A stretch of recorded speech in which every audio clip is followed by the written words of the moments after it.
Itu dia sedutan daripada drama Rahimah Tanpa Rahim yang juga menceritakan tentang kes pedofilia yang berlaku dalam kalangan keluarga. Bagaimana kita nak melakukan? Apakah hak kita sebagai mangsa jika ianya berlaku bukan luar rumah tapi dalam rumah? Orang yang kita percaya, bapa saudara dan sebagainya. Jadi bagaimana tindakan ibu bapa ataupun yang penjaganya yang boleh dilakukan, hak undang-undang yang boleh dilakukan. Okey, terus saja kita bersama dengan Peguam Aiman Arif Abdul Aziz. Encik Aiman kini berada di talian. Assalamualaikum. Waalaikumsalam warahmatullahi wabarakatuh. Apa khabar? Sihat ya? Alhamdulillah. Alhamdulillah. Okey, Aiman, kita bercerita tentang keadaan yang pastinya Encik Aiman juga mengetahui tentang hak yang boleh dilakukan ataupun hak yang boleh dituntut oleh mangsa. Setakat ini, bagaimana dengan keadaan penglibatan hak-hak mangsa yang mereka menuntut dari segi undang-undang? Adakah mereka juga begitu terbuka untuk memastikan hak undang-undang itu dapat diperolehi oleh mangsa ataupun bagaimana keadaannya? Okey, sebelum kita bercerita tentang hak yang dimiliki oleh mangsa terhadap kesalahan seksual ini, kita perlu tahu dahulu apakah undang-undang yang terguna pakai di Malaysia. Sebagaimana didefinisikan oleh Dr. Hasina sebenarnya tadi, mangsa adalah rata-ratanya adalah kanak-kanak yang biasanya berumur 13 tahun dan ke bawah. Tetapi di Malaysia, undang-undang kita yang secara khusus merujuk kepada kanak-kanak di bawah umur 13 tahun tidak ada. Tetapi kita ada undang-undang yang lebih general yang mana akta tersebut dikenali sebagai Akta Kesalahan-Kesalahan Seksual terhadap Kanak-kanak 2017 yang merangkumi pelbagai jenis kesalahan seksual terhadap kanak-kanak di bawah umur 18 tahun. Yang mana di dalam akta tersebut, ia merangkumi secara asasnya 3 kesalahan yang dilakukan, iaitu yang pertama melibatkan pornografi kanak-kanak, kedua melibatkan pengantunan kanak-kanak atau child grooming, iaitu komunikasi secara seksual melibatkan kanak-kanak, dan yang ketiga amang seksual, iaitu yang melibatkan kontak fizikal tanpa persetubuhan. Selain daripada akta itu sendiri, kita mempunyai undang-undang seperti jenayah rogol terhadap kanak-kanak yang kita mengguna pakai kanun kesiksaan yang mana sudah tersedia sejak dahulu. Jadi apabila kita berbicara tentang hak bagi mangsa pedofilia ini, ia adalah sama dengan mana-mana kesalahan jenayah lain. Ianya perlu dilaporkan kepada pihak polis supaya pihak polis boleh memulakan siasatan terhadap dakwaan tersebut. Dan setelah siasatan lengkap, pihak polis akan menyerahkan hasil siasatan tersebut kepada pihak pendakwa raya untuk menentukan sama ada pedofil ataupun pemangsa tersebut akan didakwa ataupun tidak. Baik, kita bercerita tentang kalau berlakunya dalam kalangan ahli keluarga. Kadang-kadang tindakan ibu bapa ni takut untuk memberi ataupun membuat laporan kerana ianya adalah datang ataupun pelakunya, pedofilnya adalah mungkin suaminya, bapa kepada anak tersebut atau bapa tiri dan sebagainya. Mungkin daripada Encik Aiman sendiri, apakah yang perlu diberi kesedaran kepada golongan ini? Ya, benar. Rata-ratanya kes sekarang ini kebanyakan saudara mara tidak berani untuk membuka aib keluarga mereka sendiri. Disebabkan oleh itu, mereka enggan untuk menampilkan diri untuk melaporkan kepada pihak polis berkenaan dengan kesalahan seksual yang telah dilakukan. Tetapi di dalam akta yang sama juga, Akta Kesalahan-Kesalahan Jenayah Seksual terhadap Kanak-kanak ini memperuntukkan di bawah Seksyen 19 bahawa kegagalan untuk memberikan maklumat tersebut kepada pihak polis adalah satu kesalahan yang mana akan memperuntukkan hukuman denda sehingga RM5,000 kepada mereka yang enggan ataupun gagal melapor kepada pihak polis. Bagaimana dengan keadaan jika pesalah laku itu mempunyai surat yang dikatakan sebagai dia merupakan pesakit mental? Sebab kalau kita tahu undang-undang ini terjatuh dan melibatkan pada kategori-kategori pesalah dan juga pelaku. Apakah hak yang kita perlu tahu jika pelaku itu memang sememangnya ada mempunyai surat mental dan dia juga merupakan pedofil?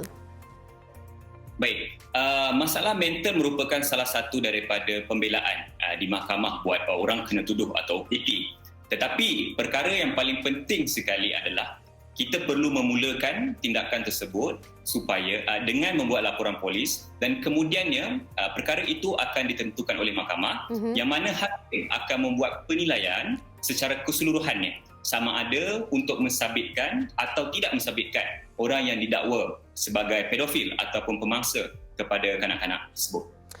Okey, kita bercerita tentang hukuman yang dikenakan kepada pedofil ataupun pesalah ini. Kalau kita bandingkan dengan negara Asia seperti Indonesia, mereka telah pun mengenakan satu hukuman untuk menyuntik zat anti-testosteron kepada pesalah ataupun pelaku, iaitu dinamakan sebagai hukuman kebiri kimia.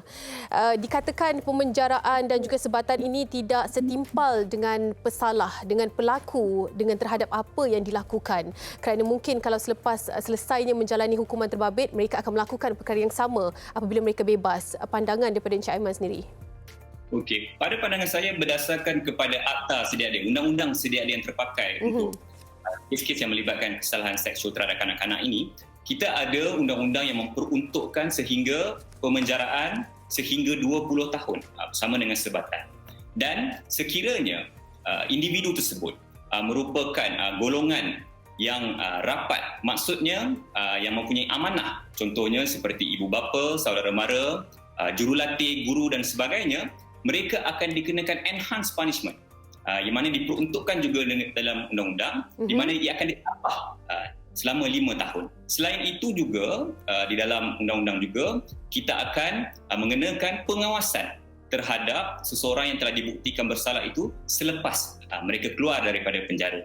Jadi saya percaya bahawa hukuman pemenjaraan ini adalah tinggi dan juga kita telah mengenakan beberapa hukuman-hukuman tambahan untuk memastikan bahawa jenayah seksual terhadap kanak-kanak ini tidak dilakukan.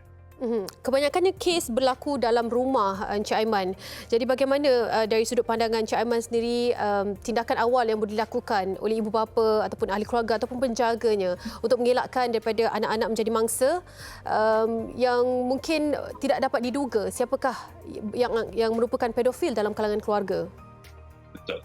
Disebabkan oleh faktor usia kanak-kanak tersebut yang masih kecil, mereka kebiasaannya tidak mengetahui apa yang harus dilakukan.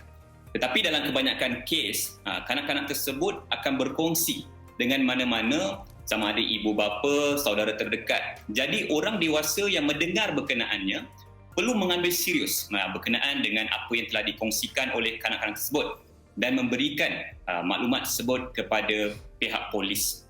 Itulah antara perkara yang boleh dilakukan oleh ahli keluarga lain setelah mengetahui apabila kesalahan jenayah seksual itu telah dilakukan. Yang terakhirnya Encik Aiman, mungkin boleh Encik Aiman kongsikan bagaimana dengan kenyataan anak-anak di bawah 13 tahun itu akan menjadi bukti yang kukuh dalam memberikan ataupun memperuntukkan undang-undang terhadap pesalah di mahkamah nanti. Pentingnya kenyataan daripada anak. Betul. Apa yang menariknya berkenaan dengan akta yang telah digubal ini pada tahun 2017, di mana mahkamah boleh mensabitkan pemangsa berdasarkan keterangan tanpa sokongan daripada kanak-kanak. Ini dinyatakan di dalam Seksyen 18 akta yang sama.